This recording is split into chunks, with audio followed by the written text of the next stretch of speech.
Bom dia, igreja! A paz do Senhor! Leitura bíblica de hoje para darmos continuidade à nossa série de devocionais.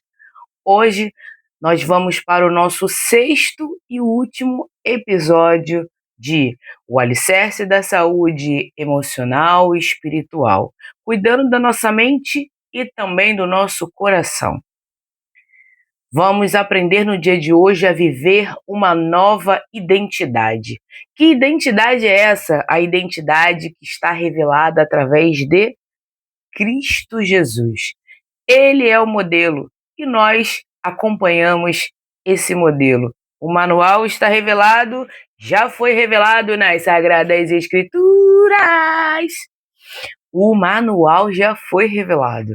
E esse manual é o nosso alicerce, o nosso ponto, a nossa estratégia para as mudanças da nossa vida e principalmente para um novo comportamento, uma nova vida, uma nova história Deus tem para mim. Precisamos ter a capacidade de levantar, girar a maçaneta e deixar que Jesus Cristo faça as mudanças necessárias na nossa vida.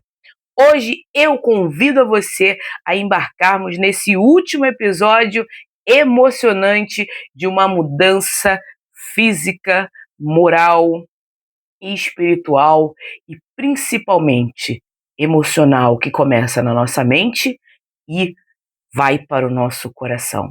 Para assim conseguirmos exercitar e fazermos uma nova criatura.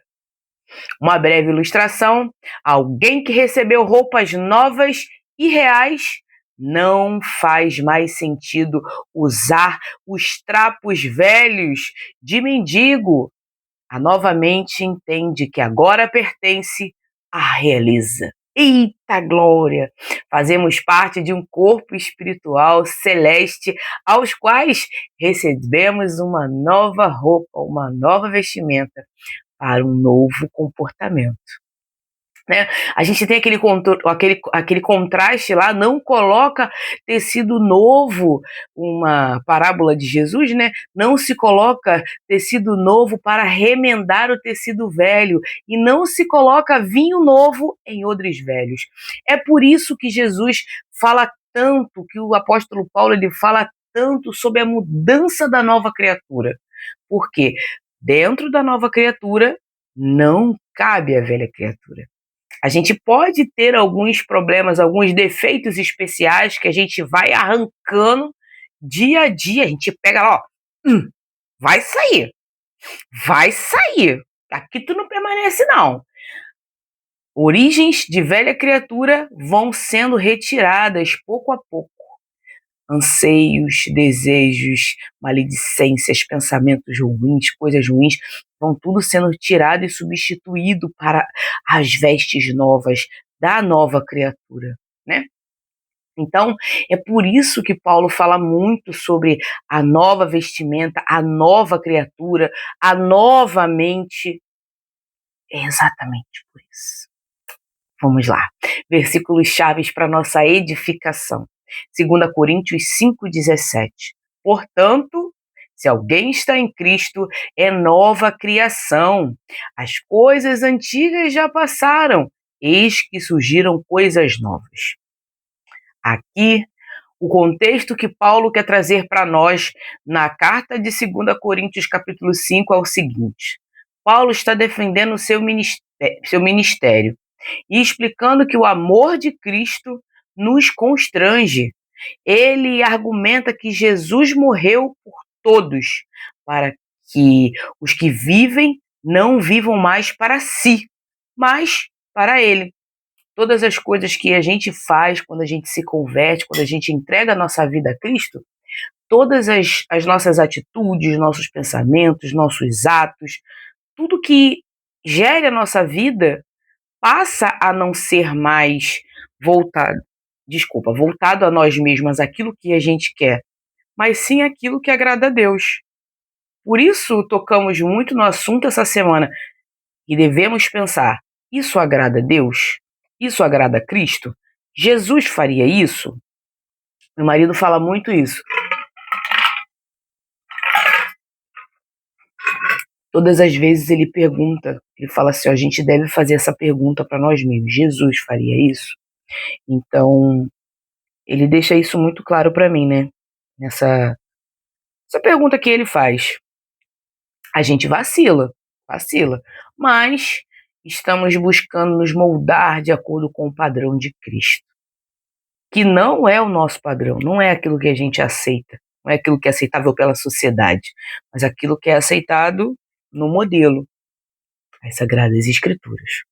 É através da Bíblia, gente, e a gente tem um manual.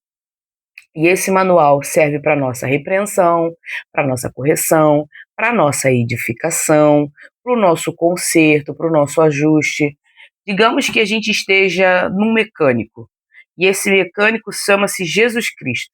E ele vai mexendo de pouquinho em pouquinho.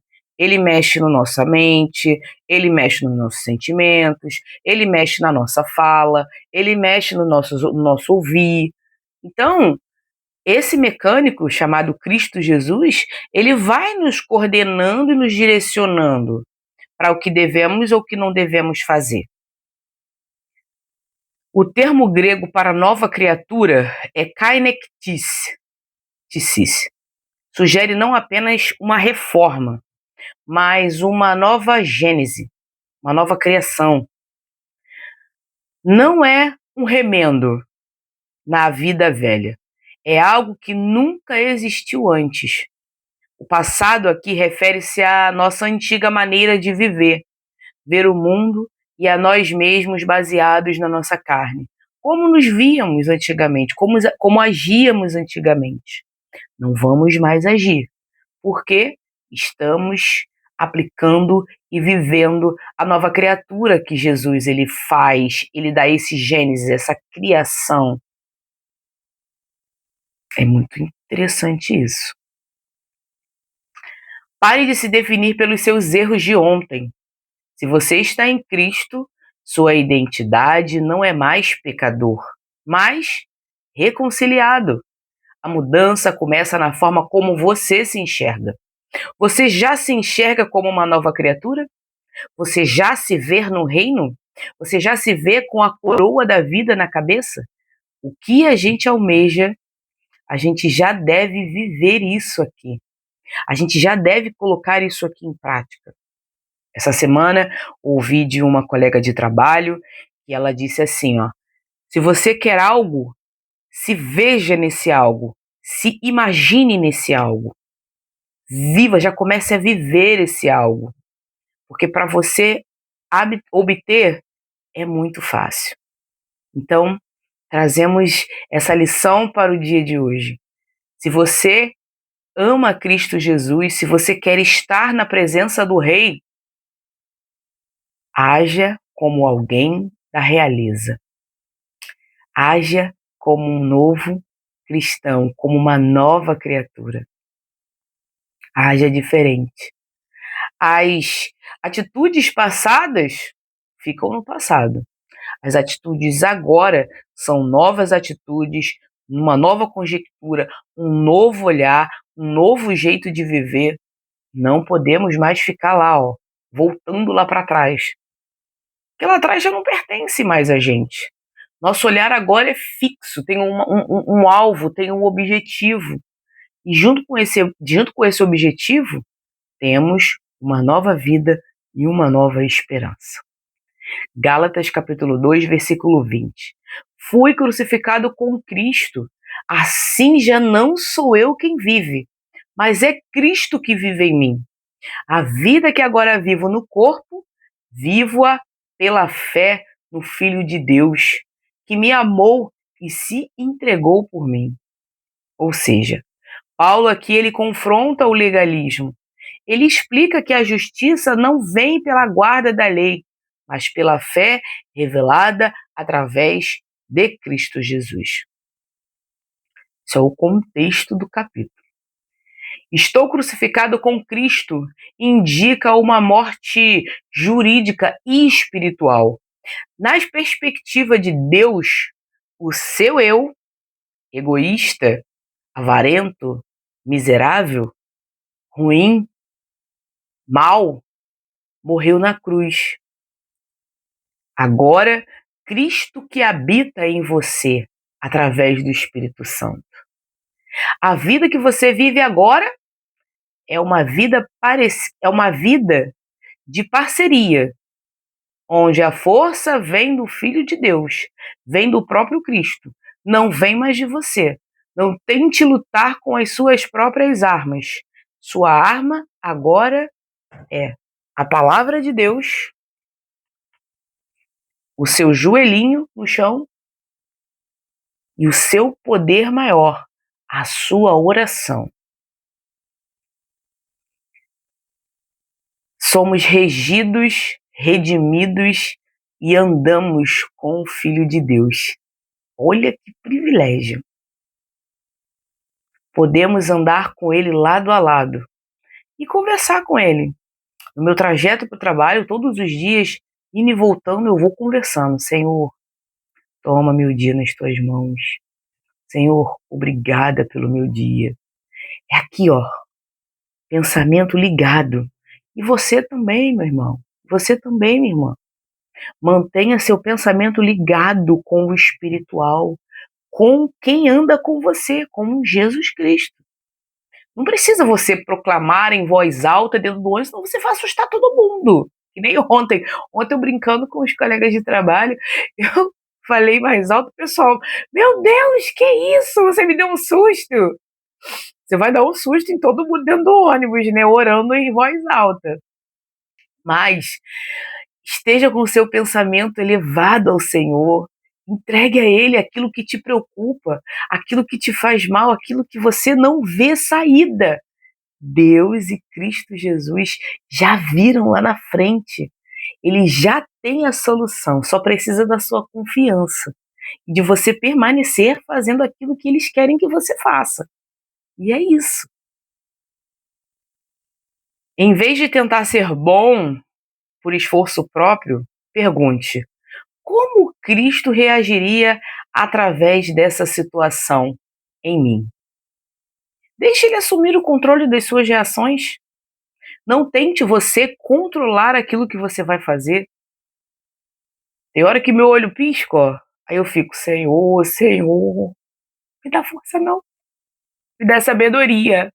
Não me dá força, não me dá sabedoria. Porque com a sabedoria eu vou adquirir a paciência, com a paciência eu adquiro o controle. Então eu o tempo inteiro ali: Senhor, me ajuda, Deus, eu preciso do Senhor. E Cristo Jesus, ele me ajuda de uma forma surreal. Eu consigo ver o cuidado de Deus através da minha vida, o amor. Pare para observar, não mais com a ótica física, mas pare para observar com a ótica espiritual. Você vai ver que o cuidado de Deus com a sua vida, misericórdia, é muito grande. Mas é muito grande mesmo. É um cuidado que você vai falar assim: caramba, Deus, o Senhor fez isso por mim? Poxa, obrigado, hein? É o tempo todo. Por isso, devemos alicerçar a nossa vida e nos perguntar: como Cristo reagiria nessa situação? Através de mim. E é isso. Ezequiel 36, versículo 26. Darei a vocês um coração novo e porei um espírito novo em vocês. Tirarei de vocês o coração de pedra e lhes darei um coração de carne. Olha que promessa maravilhosa que o próprio Deus faz para nossas vidas.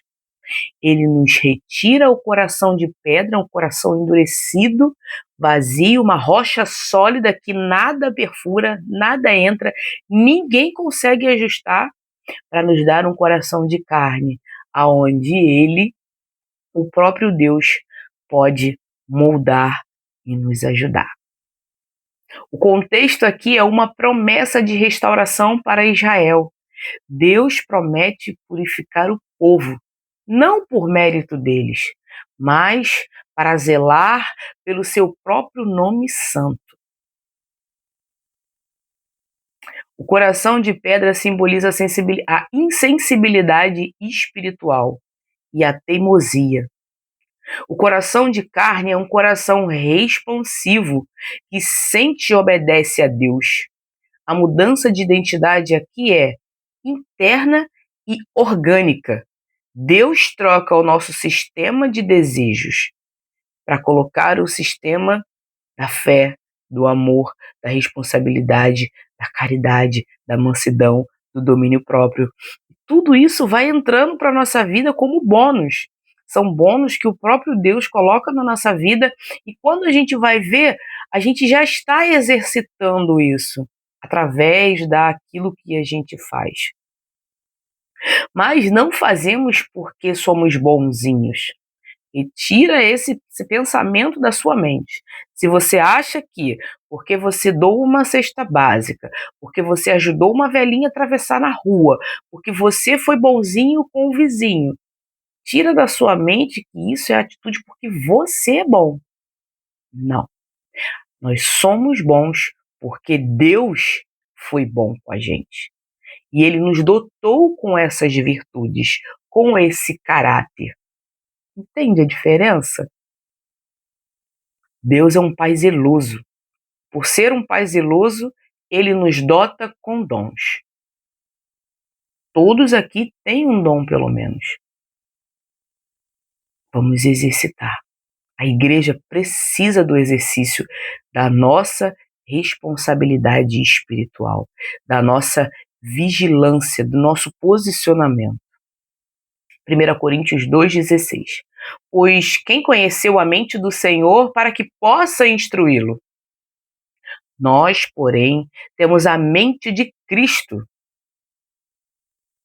Ter a mente de Cristo, não Cristo, significa compartilhar das inclinações, valores, da perspectiva de Jesus. Não é que nos tornamos oniscientes, mas que passamos a avaliar a vida através da lente do Evangelho. Passamos a moldar a nossa vida de acordo com o caráter cristão. Não vivemos mais nossa vida de inútil, mas temos uma utilidade para Deus. E Ele vai cuidando, vai guiando, vai mostrando aonde eu preciso corrigir, o que eu preciso melhorar, aonde eu preciso retirar um defeito especial que está ali, ó. Vão Falcão Peregrino, agarrado na gente. Que sai, a gente tira, junto com Jesus, Ele vai tirando.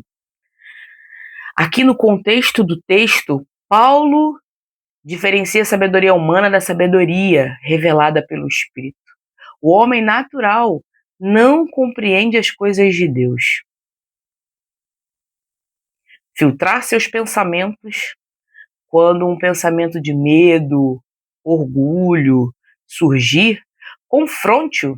Isso combina com a mente de Cristo? Isso combina com a pessoa de Cristo?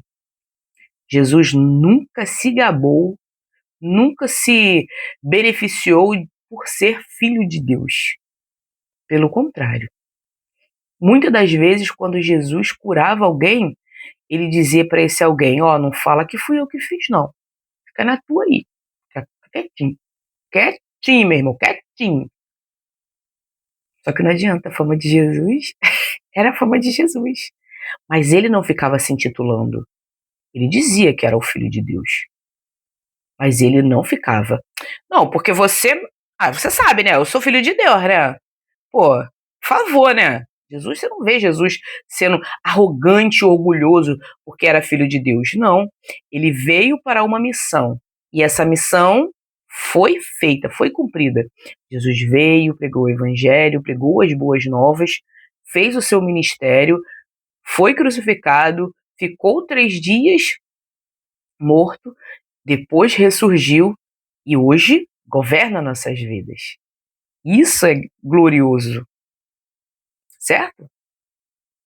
Ter a mente de Cristo não significa ser onisciente, mas compartilhar das prioridades, valores, perspectivas do Senhor através do Espírito Santo. É o ápice da renovação.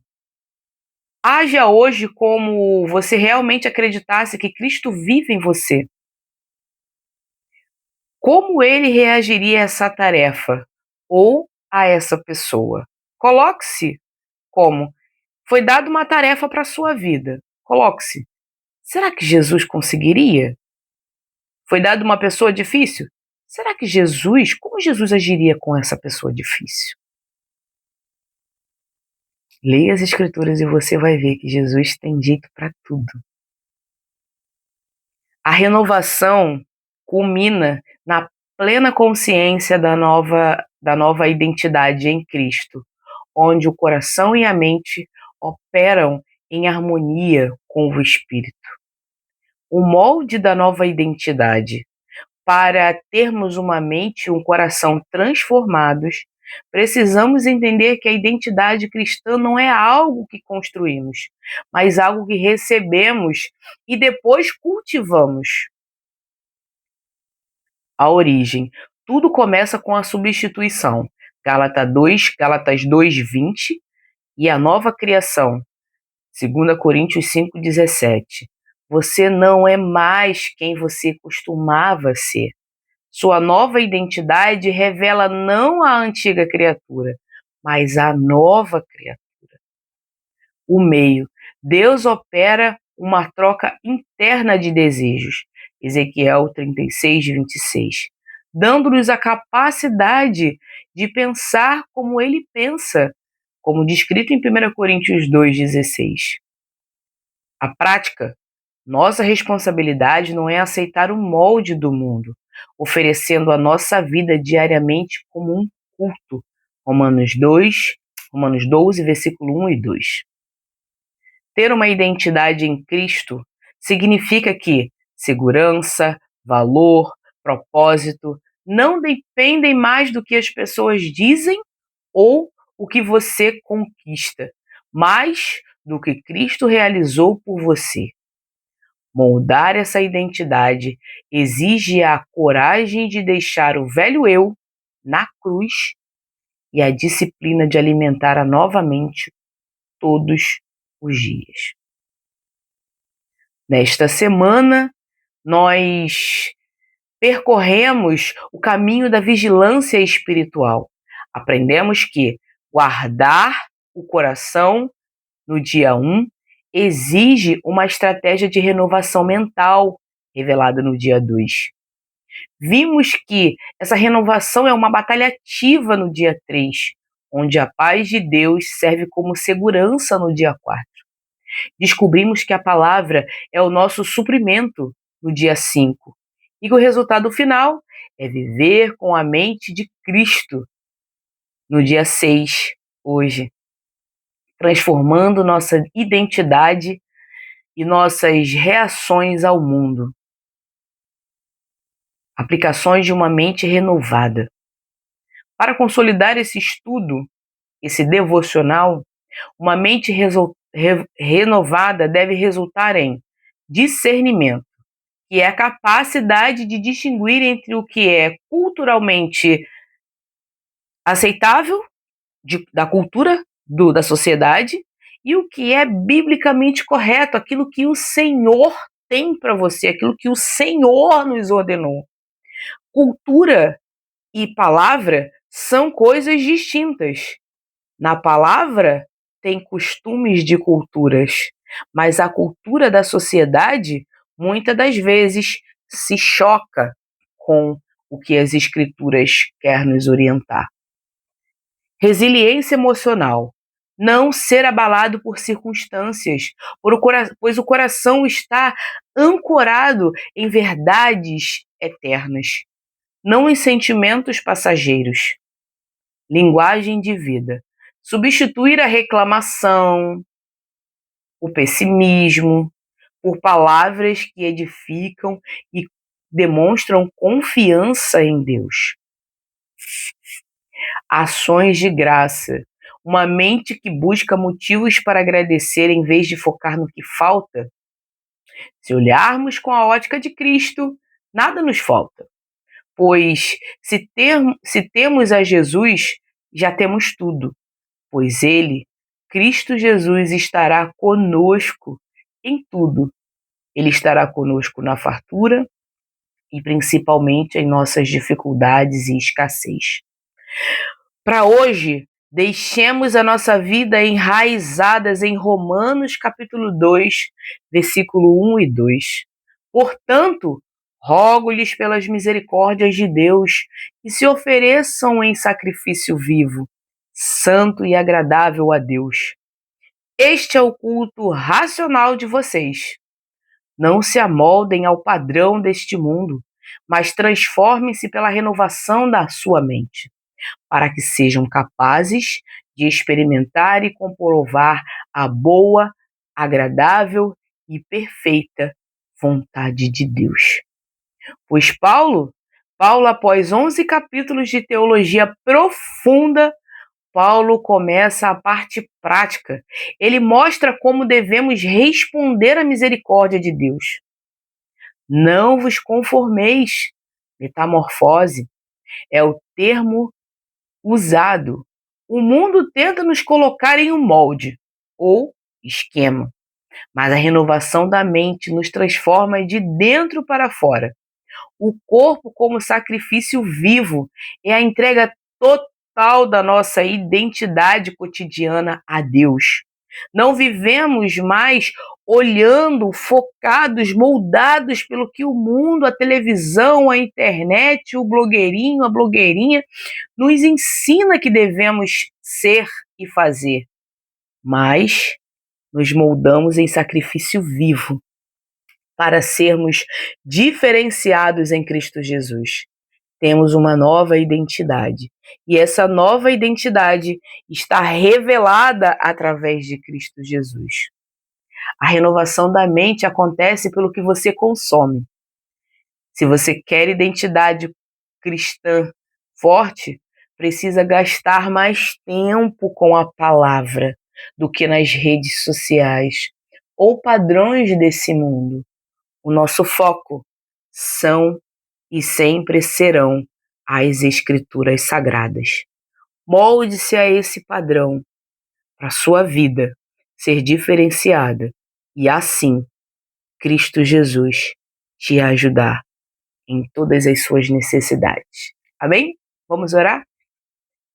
Paizinho amado e querido Deus, graças te damos por mais um dia que se chama hoje, Senhor. Obrigada, Pai, pelo teu amor, pela tua misericórdia, por tudo que o Senhor representa em nossas vidas. Perdoe nossos pecados, nossas falhas, dirija nossas vidas, Senhor. Tome-nos em tuas mãos e dirija-nos, Senhor, pois precisamos do Senhor. Neste dia de hoje, Pai, aprendemos que devemos ser novas criaturas. Nos ensina, Paizinho, nos direcione, coloque pessoas para nos ajudar, para nos instruir, para ajudarmos também a eles, Pai, a sermos pessoas melhores em Cristo Jesus.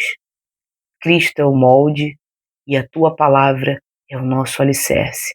Ajuda-nos, Senhor, a melhorar e a sermos melhores para ti. Por favor, Senhor, hoje eu oro e já te agradeço. Em nome de Jesus. Amém.